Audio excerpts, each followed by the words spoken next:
जय माँ काली आप सभी को। कैसे हैं आप सभी? मुझे आशा है कि आप सभी बहुत अच्छे होंगे और स्वस्थ होंगे। आप सभी पर माँ काली का आशीर्वाद और उनकी कृपा सदैव बनी रहे। आज आपके प्रश्नों को मैंने लिया है जिनके उत्तर मैं देने जा रही हूँ और समय हो रहा है इस वक्त 2:30 बजने वाले हैं, मतलब 2:30 बजने में रात के 15 मिनट है। बिल्कुल मूड नहीं था आज वीडियो बनाने का क्योंकि तबीयत फिर से डाउन हो गई है मेरी और मेरे को ज़ुकाम है बहुत ज़्यादा।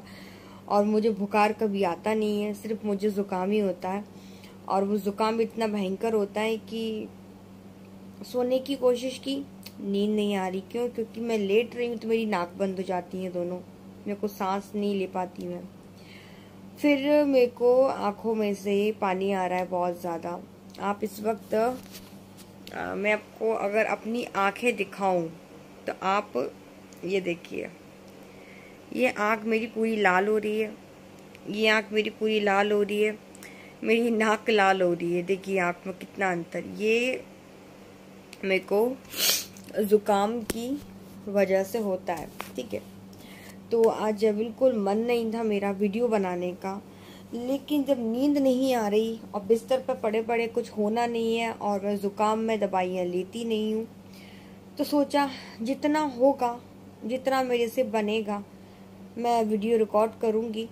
और हो सकता है आपको 1-2 दिन वीडियो मेरे ना मिलें जब तक मैं ठीक ना हो जाऊँ, क्योंकि अभी 2 दिन पहले मेरे को वापस से ज़ुकाम था, आराम पड़ गया था। क्यों? क्योंकि मुझे बुखार नहीं आया था। जब तक मुझे एक बार बुखार नहीं आ जाता ज़ुकाम में, तब तक मैं ठीक नहीं होंगी पूरी तरीके से। ऐसा मेरे साथ होता है, ठीक है। तो चलो आप लोगों के प्रश्न ले रही हूँ मैं। सबसे पहला जो प्रश्न मेरे पास है वो है उमेश का। ये बोल रहे हैं, दीदी जैसे मेरे घर में विंध्यवासिनी माता की पूजा होती है, मेरी कुल देवी भी वही है। अगर हम माता मदानन को भोग देंगे तो क्या उनकी लाग लग जाएगी? क्या हमारी आने वाली पीढ़ी को भी भोग देना पड़ेगा? देखिए उमेश जी, ऐसा कुछ नहीं है कि आप भोग देंगे तो आपकी पीढ़ी को भी भोग देना पड़ेगा। मैं ये चीज को नहीं मानती। आप खाना खाएंगे तो वो आप ही के पेट में जाएगा ना, आपके पेट के जरिए वो आपके बच्चों के, आपके दूसरे लोगों के पेट में तो जाएगा नहीं। सोच के देखिए, आप खाना खा रहे हैं तो उससे आपका पेट भरेगा, ना कि दूसरे का। आप जो पूजा पाठ कर रहे हैं वो आपके आगे आएगा, ना कि दूसरे के। सब अपना अपना करते हैं, अपना अपना खाते हैं। सीधे शब्दों में कहूँ, आप अगर माता मदानन को भोग देंगे तो ऐसा बिल्कुल नहीं है कि आपको देने के बाद उनको ऐसी लत लग जाएगी कि आपकी पीढ़ियों को भी वो भोग देना पड़ेगा। ऐसा नहीं है, ठीक है। तो आप माता मदानन को भोग दे सकते हैं।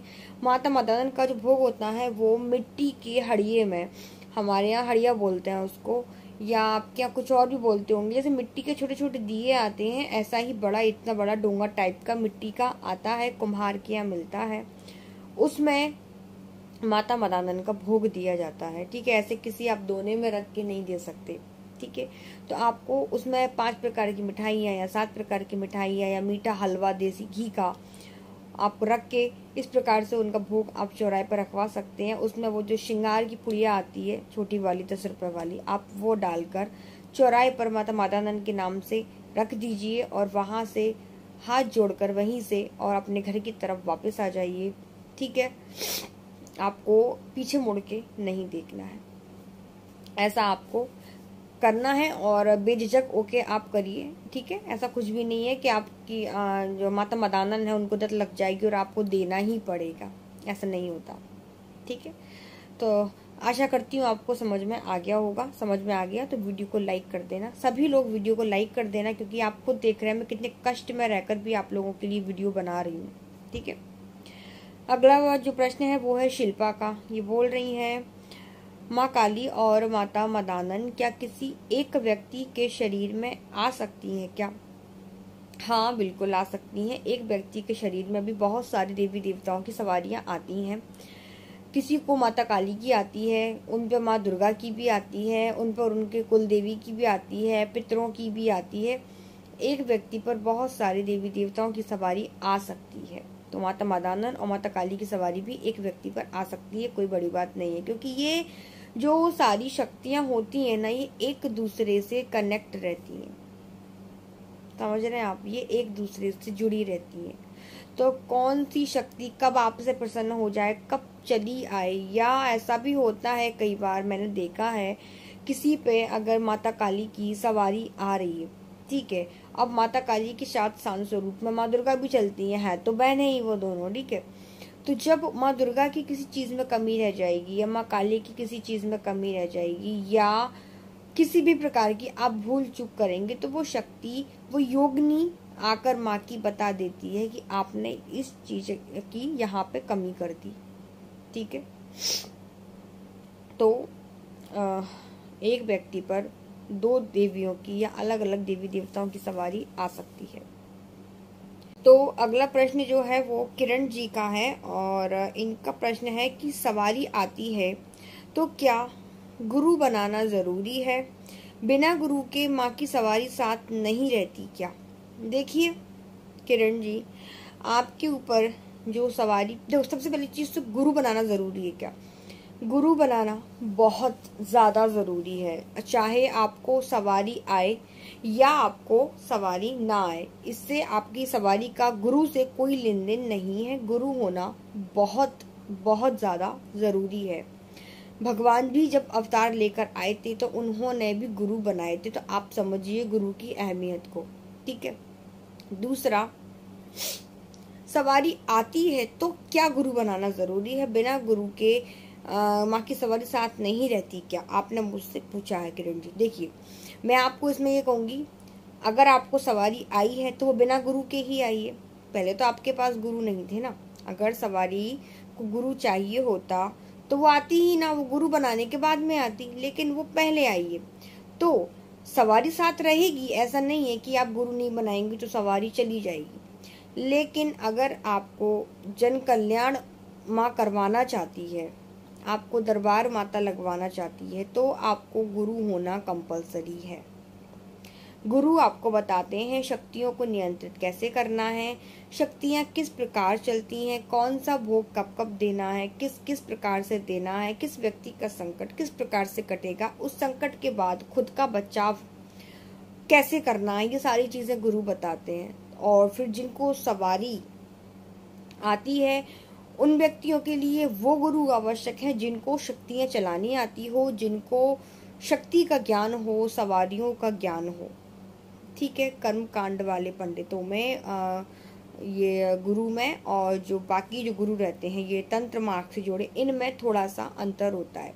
तो अगर आप गुरु नहीं बनाएंगी तब भी सवारी आपके साथ में रहेगी, ठीक है, लेकिन आप ये नहीं कर पाएंगी कि आप किसी को पूछा दे रही हैं या आप किसी का संकट काट रही हैं। आप ऐसे करेंगी तो आप खुद मुसीबत में आ जाएंगी, आपको भोगना पड़ेगा। भर भर के कमेंट आते हैं कि अनुभव नहीं होते। आप सोच रहे होंगे दीदी अब बार बार कभी यहाँ देख रही हूँ कभी वहां देख रही हूँ, क्या हो रहा है? मेरा टाइम होने वाला है, आप सब जानते हैं, 3 पौने 3 टाइम होता है तो मैं ऐसी बेचैन सी हो जाती हूँ, ठीक है। तो आप समझ गई होंगी आपको गुरु बनाना कब जरूरी है, ठीक है। और देखो गुरु का मतलब क्या होता है, गुरु की बातों को सुनना। गुरु ने अगर जो चीज बोल दी तो वो तो ये मान के चलो पत्थर की लकीर हो गई, आप उस पर किंचित मात्र भी ऐसा संदेह नहीं कर सकते। गुरु की जुबान यानी भगवान की जुबान। अब गुरु ने आपको बोल दिया कि नहीं ऐसा नहीं करना, तो आपने ठीक है बोल दिया, चलो गुरु ने बोला है तो हम नहीं करेंगे, लेकिन वो चीज आपके मन में आ रही है तो ये भी तो अपमान ही है ना गुरु का। जब आपके गुरु ने आपको इस चीज की मना कर दी कि ऐसा नहीं करना है, उसके बाद भी आप वही चीज करे जा रहे हो, आपके मन में वही चीजें चल रही हैं, तो फिर गुरु बनाना और ना बनाना तो एक बराबर हो गया ना। आजकल लोग अपने स्वार्थ के लिए गुरु बनाते हैं। ये तो अब मैं क्या अलग ही विषय पर चली जाऊंगी, अब ये बोलूंगी तो छोड़ो।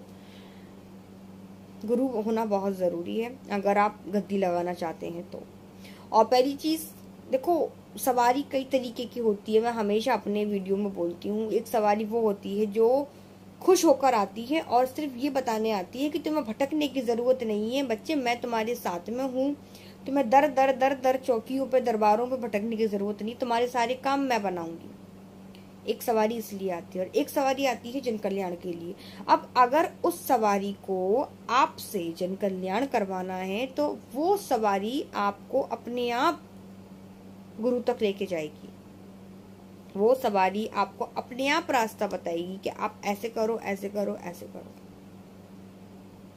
ठीक है, तो आप भटके ना, माँ की सवारी है, माँ की शक्ति है, माँ ने दी है, तो आगे भी रास्ता माँ ही बताएगी।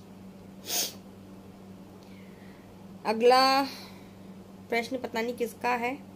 माता कालिका का कौन सा मंत्र जपना चाहिए? माता कालिका का, माँ कालिका, आप एक ही मंत्र जो मैं हमेशा बोलती हूँ, आप बीज मंत्र ओम क्रीम कालिका है ना माँ का जाप कर दीजिए। इसके अलावा आप मैं तो मंत्र ही भूल गई माता रानी के। ओम जयंती मंगला काली भद्र काली कपालिनी दुर्गा क्षमा शिवा धात्री स्वाहा स्वधा नमोस्तुते, ये कर सकती हैं। काली काली महाकाली काली के परमेश्वरी सर्वानंद करी देवी नारायणी नमोस्तुते, आप ये कर सकती हैं। शुद्ध सीधे साधारण से मंत्र। ठीक है, अगला प्रश्न है चंद्रपाल जी का। नवान मंत्र जाप करके गर्मी लगती है, शरीर टूटता है, नींद आने लगती है, जैसे कोई नशा लगता है, ऐसा क्यों होता है?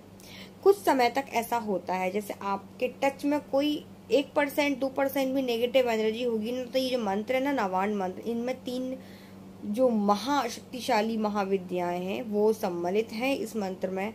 ठीक है, इनके बीज मंत्र, बीज का मतलब आप समझते हैं बीज मंत्र क्या होते हैं? बीज मतलब जैसे हम बीज बोते हैं जमीन में, उससे वृक्ष बनता है, फल निकलते हैं, तो उन सब का एक क्या है? बीज। बीज मंत्र ही सब कुछ है, उसी में फल, उसी में जड़, उसी में तना, सब कुछ बीज है। बीज मंत्र बहुत शक्तिशाली होते हैं। तो इसमें 3 महाशक्तियों के बीज मंत्र होते हैं। जब आप इसका निरंतर जाप करते हैं, चलते फिरते उठते बैठते, आपके अंदर अगर 1% भी नेगेटिव एनर्जी है, आपके अंदर नहीं है तो आपके घर के अंदर अगर 1% नेगेटिव एनर्जी है, आपके घर के अंदर नहीं तो आपके किसी घर के मेंबर, आप बाहर भी किसी से टकराए हैं, आप बाजार गए हैं, आप कहीं भी गए हैं, आप किसी भी एनर्जी से टकराए हैं जो नेगेटिव है, और उस टाइम उसके बाद आप घर आके पूजा पाठ करेंगे, मंत्र जप करेंगे, तो आपके साथ ऐसा होगा, क्योंकि ये मंत्र आपके शरीर का शुद्धिकरण करता है।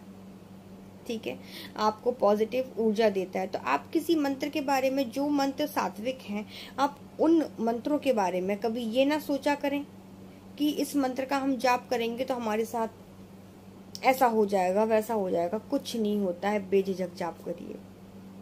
ठीक है, तो ये थी मेरी आज की जानकारी। शरीर बड़ा तकलीफ में है, उसके बाद भी वीडियो बना दिया, जैसा बना, जो माँ ने बुलवाया।